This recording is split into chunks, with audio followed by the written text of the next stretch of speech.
Hello. For those of you who do not know me, my name is Scott McDowell. I am a writer and director and one of the founding members of the Overtime Theater. And I wanted to give some of my thoughts on the process of writing. I never would have considered myself a writer before the Overtime Theater needed it. I was always a actor or someone who did a lot of the set work around the theater. And then when we started the Overtime, our mission statement was original content and theater from San Antonio. And we found ourselves in a place where we needed original content and writers. And so to fill a need, I said, okay, I'll give it a try. And I wrote my first play. And then that went okay.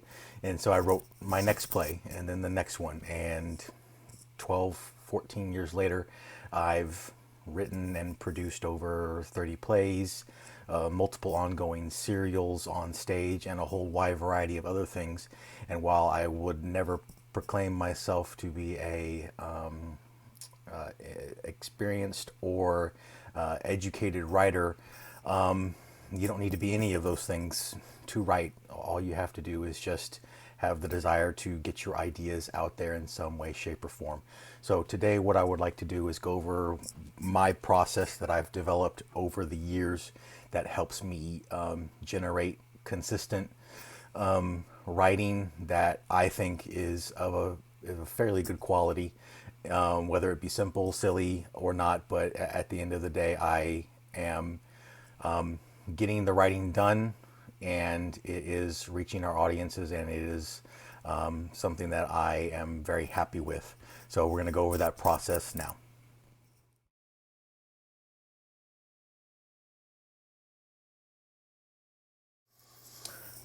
So tip one is writers write. What does that mean? You hear that doers do, fighters fight when it comes to martial arts. Writers write, and what that means is you have to do the thing that you've set out to do. Some of the best writers that I know are writers you will never know because they're always in the planning stage, the preparation stage. They spend all their time in the notes and the planning process, and they never make it out of that process. So what that means is that those steps are very important, but at some point in time you have to put ink to paper or finger to keypad, and you have to write something. So writers write. Along with that comes a second saying that you can't edit a blank page. That I would rather have the most worst writing I've ever done on a piece of paper or on my computer as a document that I can actually go in and edit it. Because if it's just a thought in my head, then it's a non-starter. It hasn't become anything yet. The worst piece of writing I've ever done, if it's at least in front of me, I can find places where this is where it can be better. This is what I can improve. How can I make this sound better? And you can begin editing that process and actually creating. So that's kind of my first thought, is just something concept is that writers write and you can't edit a blank page.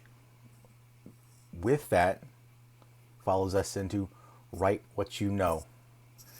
As I say, in the real world, I am a firefighter for the city of San Antonio. My first play I wrote was about firefighting. I had no idea what I was doing, but I wrote something that was near and dear to me and that I was educated about, so I could live in that world easily, and it was something that I could write easily because I knew how to talk about it, translate it, and do a bunch of different things. So write what you know.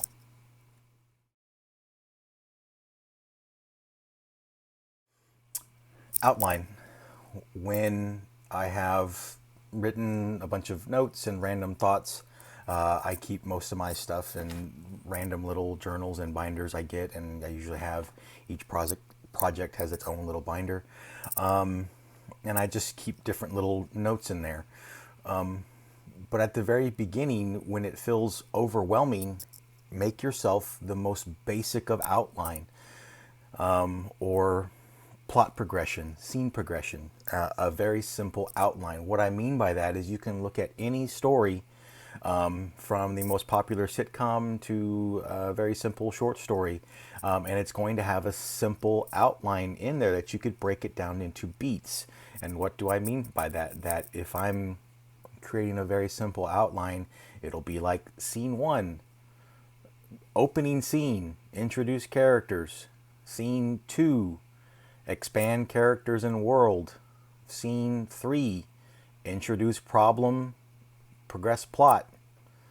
Scene four, escalate action. Scene five, resolve problem, end plot. And that is the most simple of formats that 90% of our TV shows that we watch, or any programming or anything like that, you can pare it down to the most simple of outlines or scene progression. And starting from there, you can start tackling and getting an idea of where your scene should go, and it becomes less daunting when you start breaking up a large project into even these most basic of simple outlines and scenes. You can begin to get a handle on what you're starting to write.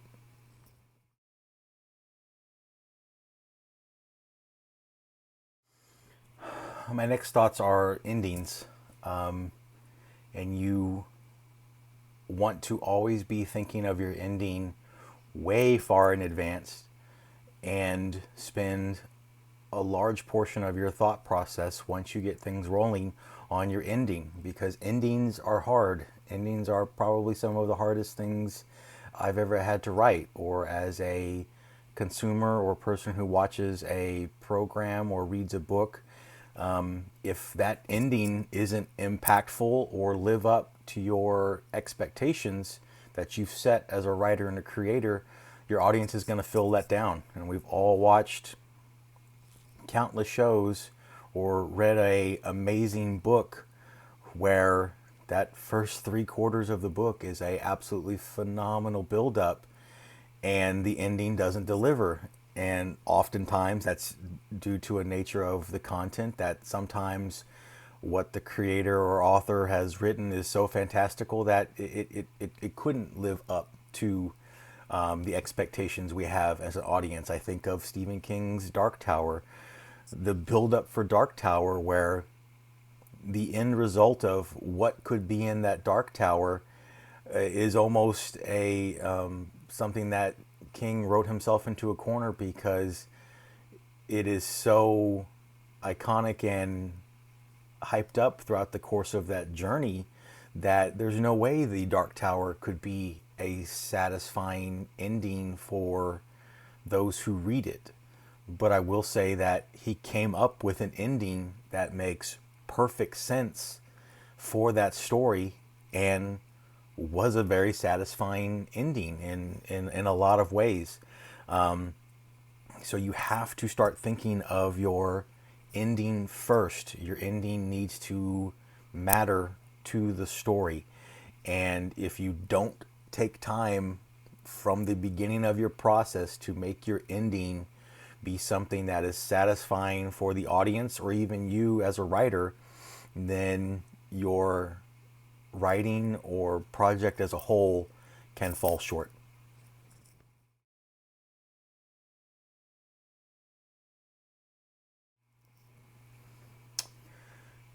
Don't write linear. What do I mean by that? Writer's block is going to happen. It's part of the process, especially with my thoughts, where I would much rather be writing and trying to produce something rather than just staring at my notes or trying to figure out that perfect sequence.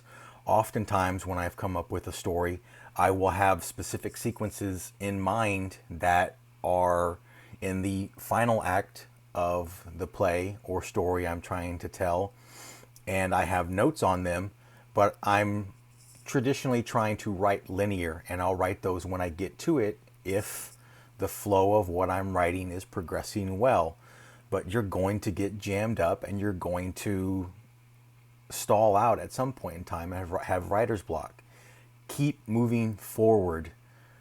I will then jump to the scenes I have clearly in my mind that I know I'm going to have to produce at some point in time and write those scenes. So you don't have to write in a linear fashion. Keep producing, keep those creative juices flowing, and keep writing. Jump to that scene that you have clearly in mind and start writing that.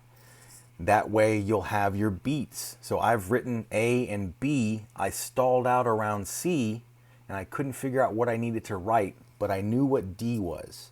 So I skipped over C, have written D. Now I have to join the two of them. And oftentimes when you have that, the plot, the progress, or the ideals will come a little more easier when you have something clear on the beginning and end, and you just have to figure out a way to join them. So you do not always have to write linearly, and oftentimes jumping around will help me quite a lot.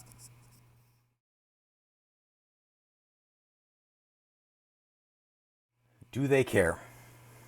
What do I mean by that? I mean, does your audience care? As a writer, storyteller, at the end of the day, where I'm at, that's all I want to do is I want to make good theater. I want to have a satisfying process as the writer, the director. I want my cast and crew to have a good time creating the art and theater that we're doing. And more importantly, I want our audience to have a good time.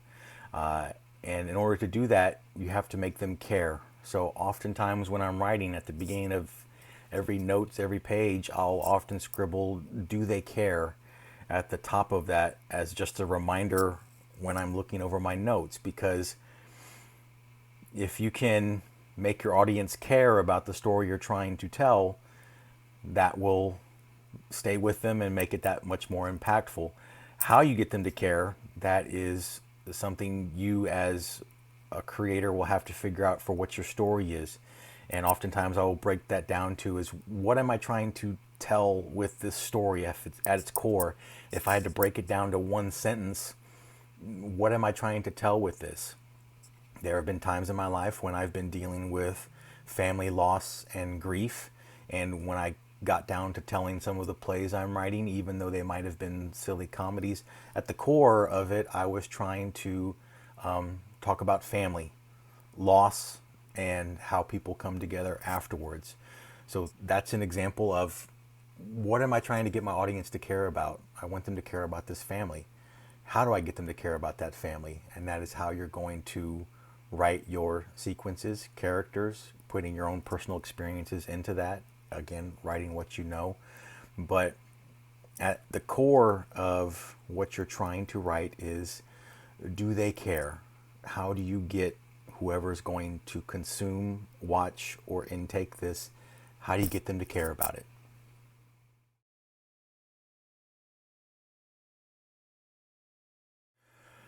So a few tips or exercises or prompts. I go back to the concept of a simple outline. Next time you're watching a program or reading a book, when you finish that, look back at the story and try to break it down into 5 simple beats or acts. See if you can identify those. Introduce characters, introduced problem, escalated problem, resolved problem, ending. That's gonna be, again, 90% of stories. Next time you're doing that, watching a show, try to do that as an exercise. See if you can identify 5 or 6 simple beats. Limitations can be a excellent prompt or tool sometimes to help you write. What do I mean by that? There has been many times over the years, primarily when I was writing Captain Cortez, that when I was writing Captain Cortez, my set or my logistics of the show that was happening was going to be dictated by the main stage show that was going on at the time. Because the main stage show made the money that paid the rent, I could not alter that set and it had to stay that way. So when I'm writing for preset limitations and logistics, it would actually make things easier sometimes because I know I couldn't do whatever I want. Sometimes having unlimited creativity can really stall you up because you don't know where to begin. If you have some limitations set upon your project, or at least boundaries, you know where you can't go. So, okay, I already need to start here as opposed to just infinity. And that was something I got to do for the 24-hour play festival. So an exercise you could do with limitations is get a random word generator and produce 3 words, and then write a short story or a 3-minute scene with those 3 words as your prompt, and see what it can do for you. Because if you already have something in mind of what you can't do, it can oftentimes help you start producing and getting the ball rolling. So try those exercises out.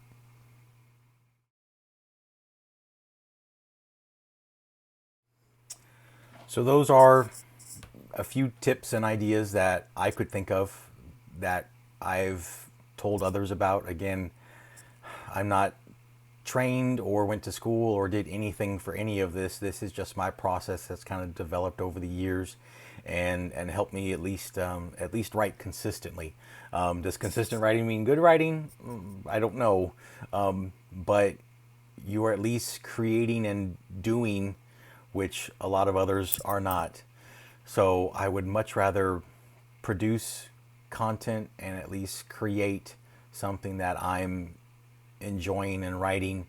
And I've been very fortunate to have a space and a process that I can get these ideas in my head out onto a stage, and it is incredibly satisfying and joyful to see words from your head come out onto stage, and to hear talented actresses and actors portray them, and hear the audience impacted by that. An example is Captain Cortez, where Captain Cortez was a very, very silly space sci-fi comedy. And for the first 3 episodes of that show, it was very, very silly. It was Looney Tunes in space. It was Firefly meets Space Marines meets silly comedy. And the audiences reacted very, very well to it. They had a really, really good time. And they laughed, and it was wonderful. And then in episode 4, I had led them along with this comedic vibe. And then at the very end of episode 4, I turned it very, very seriously on them. And I killed one of the characters. And it was jarring for the audience. And that was because I was able to get them to care about these characters. And the moment when this character died, and I just remember there was dead silence in the audience, and I remember quietly hearing people crying because we had got them. We had them invested in this show, and killing this character on stage got an emotional response, and that was an amazing feeling. And that was because I was able to grind out scripts, write these things, and find talented actors and actresses to make the audience care about this process. And this is kind of what led me there, is all of these thoughts and ideas. And so thank you for listening to the video, and I hope it helps you write whatever's in your head, and keep writing. Don't give up.